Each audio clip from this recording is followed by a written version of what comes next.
அதிகாரம் 9. ஏசப்பா கெர்கனேசர் நாட்டிலேருந்து போட்டில் ஏறி ஏசப்பாவோட ஊருக்கு போகிறாங்க. அங்கே ஏசப்பா ஒரு வீட்டில் இருக்கச்சில கொஞ்சம் பேர் திமிர்வாதக்காரனை சுமந்து கொண்டு ஏசப்பா கிட்ட வராங்க. ஏசப்பா அவனுக்கு சொஸ்தம் கொடுக்கணும் அப்படின்னு சொல்லிட்டு திமிர்வாதக்காரனை ஏசப்பா கிட்ட சுமந்து கொண்டு படுக்கையோட சுமந்து கொண்டு வராங்க. அப்போ ஏசப்பா அந்த சுமந்து கொண்டு வந்தவர்களுடைய விசுவாசத்தை கண்டு திமிர்வாதக்காரனை பார்த்து, மகனே திடன்கொள், உன் பாவங்கள் உனக்கு மன்னிக்கப்பட்டது அப்படின்னு சொல்லி சொல்கிறாங்க. ஏசப்பா திமிர்வாதக்காரனை பார்த்து எப்படி கூப்பிட்டாங்க?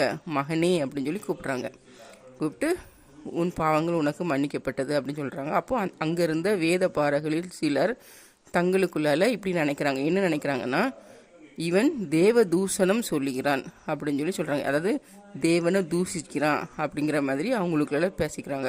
இதை ஏசப்பா அறிந்து ஏசப்பா அவங்கள்ட்ட சொல்லுவாங்க, பூமியிலே பாவங்களை மன்னிக்க மனுஷகுமாரனுக்கு அதிகாரம் உண்டு என்பதை நீங்கள் அறிந்து கொள்ளுங்கள். உன் பாவம் உனக்கு மன்னிக்கப்பட்டது என்று சொல்வது எளிதா, நீ உன் படுக்கையை எடுத்துக்கொண்டு நட என்று சொல்வது எளிதா? எது எளிது அப்படின்னு சொல்லி கேட்டுக்கிட்டு அந்த திமிர்வாதக்காரனை பார்த்து சொல்லுவாங்க, நீ எழுந்து உன் படுக்கை எடுத்துக்கொண்டு உன் வீட்டுக்கு போ அப்படின்னு சொல்கிறாங்க. சொன்ன அந்த நேரமே திமிர்வாதக்காரனுடைய அந்த திமிர்வாதக்காரன் சொஸ்தமாகி அவன் என்ன பண்ணுறான், தன் படுக்கையை எடுத்துக்கொண்டு தன் வீட்டுக்கு போகிறான். அதை பார்த்து கொண்ட ஜனங்கள் எல்லாரும் ஆச்சரியப்படுறாங்க. அதுக்கப்புறம் ஏசப்பா அங்கேருந்து போகிறாங்க.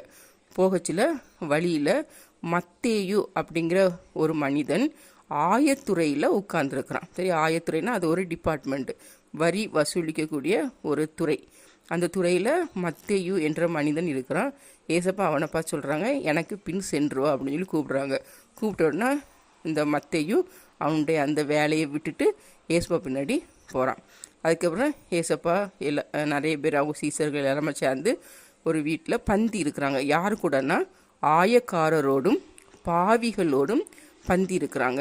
அப்படி பந்தி இருந்து சாப்பிட்டு இருக்கச்சில அங்கிருந்த பரிசேயர் அவருடைய சீசர்கள்ட்ட, ஏசப்பாவுடைய சீசர்கள்ட்ட சொல்கிறாங்க, உங்கள் போதகர் ஆயக்காரரோடும் பாவிகளோடும் பந்தி இருக்கிறது என்ன அப்படின்னு சொல்லி கேட்குறாங்க. அப்போ ஏசப்பா அவங்களுக்கு பதில் சொல்கிறாங்க. என்ன பதில் சொல்கிறாங்கன்னா, பிணியாளிகளுக்கு வைத்தியன் வேண்டியதே அல்லாமல் சுகமுள்ளவர்களுக்கு வேண்டியதில்லை அப்படின்னு சொல்கிறாங்க. அப்படின்னா நோயாளிகளுக்கு தான் டாக்டர் வேணும், சுகமாக இருக்கிறவங்களுக்கு டாக்டர் தேவையில்லை. சரியா? யாருக்கு வைத்தியன் வேண்டும்? பிணியாளிகளுக்கு. யாருக்கு வைத்தியன் தேவையில்லை? சுகம் உள்ளவர்களுக்கு டாக்டர் வைத்தியன் தேவையில்லை. அதே போல் நான் பலியை அல்ல இரக்கத்தையே விரும்புகிறேன். பாவிகளை மனந்திரும்ப தான் நான் நான் வந்திருக்கேன், நீதிமான்களை அழைக்கிறதுக்கு அல்ல அப்படின்னு சொல்லி ஏசப்பா சொல்கிறாங்க. அதுக்கப்புறம் ஏசப்பா அங்கேருந்து இன்னொரு இடத்துக்கு போகிறாங்க. அப்படி போகச்சில தலைவன் ஒருவன் ஏசப்பா கிட்ட ஏசப்பா, என்னுடைய மகள் இறந்து போனால் நீங்கள் அவளை தொட்டிங்கன்னா அவள் உயிரோடு எழும்புவா அப்படின்னு சொல்லி ஏசப்பா கூப்பிட்றாங்க.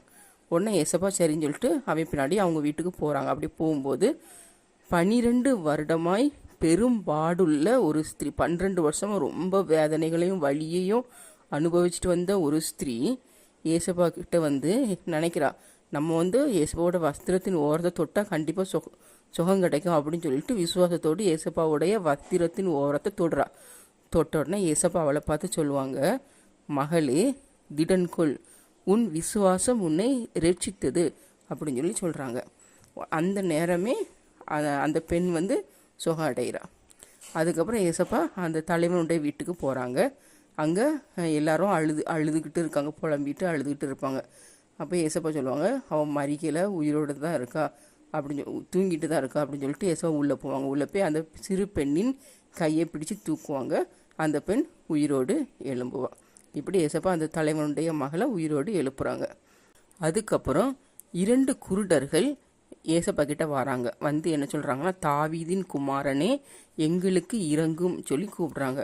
அப்போ ஏசப்பா அந்த குருடலை பார்த்து கேட்காங்க, நான் உங்களை சுகமாக்குவேன், நீங்கள் விசுவாசிக்கிறீங்களான்னு கேட்பாங்க. அப்போ அவங்க ஆமாம் நாங்கள் விசுவாசிக்கிறோம் அப்படின்னு சொல்கிறாங்க. உடனே ஏசப்பா அவங்க கண்களை தொட்டுட்டு உங்கள் விசுவாசத்தின்படியே உங்களுக்கு ஆக கடவுதுன்னு சொல்லுவாங்க. அப்போ 2 குருடருடைய கண்களும் திறக்கப்படுது, அவங்க பார்வை அடைகிறாங்க. அதுக்கப்புறம் பிசாசு பிடித்த ஒரு ஊமையனை ஏசப்பா கிட்ட கொண்டு வராங்க. ஏசப்பா அந்த அந்த ஊமையனுடைய பிசாசை துரத்தின உடனே அந்த ஊமையன் நல்லா சரியாகி இப்போ வாயெல்லாம் நல்லா பேசுகிறான். அப்படி ஏசப்பா அவனை சுகம் ஆக்குறாங்க. அப்போது அங்கே இருந்த பரிசேயர்லாம் சொல்லுவாங்க, இவன் பிசாசுகளின் தலைவனாலே பிசாசுகளெல்லாம் துரத்துறான் அப்படின்னு சொல்லி அந்த பரிசேயர்லாம் சொல்லிட்டு இருப்பாங்க.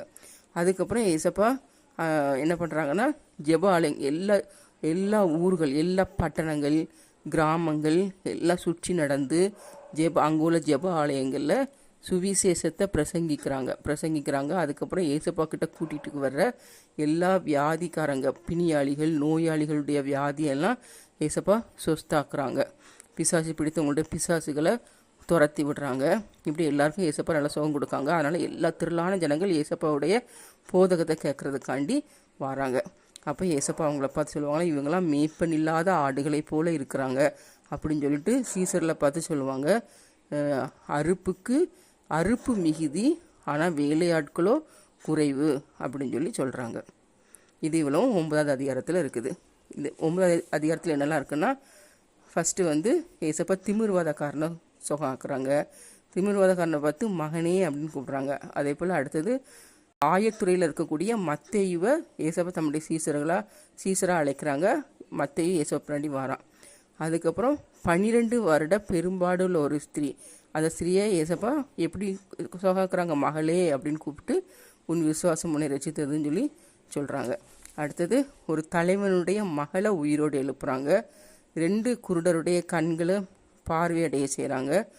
ஒரு பிசாசு பிடித்த ஊமையனை ஏசப்பா அந்த பிசாசு துரத்தி அவனுக்கு சுகம் கொடுக்குறாங்க.